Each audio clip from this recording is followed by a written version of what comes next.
Day 20, Wednesday, 26th of August, 2026. Humility makes it easier to obey God and be mightily used by Him.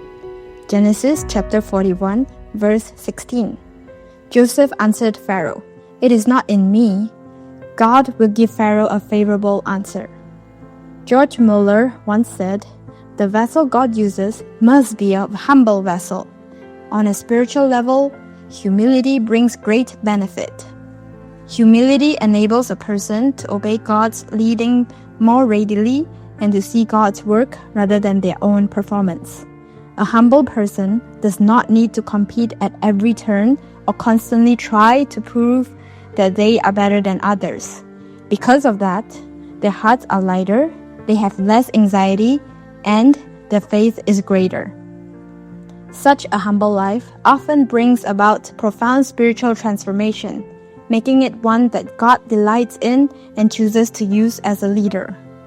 One classic example in the Bible of such a person is Joseph.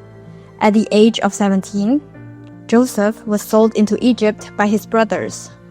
He later faced more hardship when he was falsely accused by Potiphar's wife and thrown into prison, where he was even forgotten by the cupbearer whom he had helped when he interpreted his dream. Yet, because of his humble obedience, God never stopped watching over him. When he finally stood before Pharaoh to explain a dream, Joseph gave all the glory to God for his wisdom, saying, "Joseph answered Pharaoh, 'It is not in me. God will give Pharaoh a favorable answer.'" Genesis chapter 41, verse 16. Even after Joseph was promoted to a position of great power as the governor of Egypt, he still treated with gentleness and kindness the very brothers who had once humiliated, harmed, and sold him into slavery. See Genesis chapter 37, verses 18 to 36. In spite of it all, there was no bitterness, hatred, or desire for revenge in his heart. Chapter 50, verses 15 to 21. This is the beautiful spiritual fruit born of humility. It allows a person to trust completely that God is still in control of everything.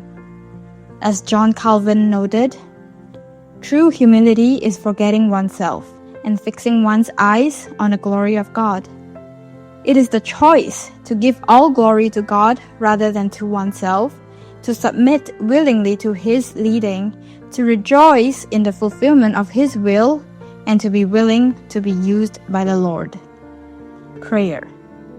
Lord, soften our hardened hearts, make us gentle, teachable, and willing to be shaped by You.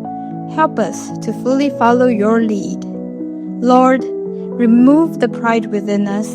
Help us to work out our salvation with fear and trembling. We seek not our own glory, but are willing to become vessels fit for use in Your hands.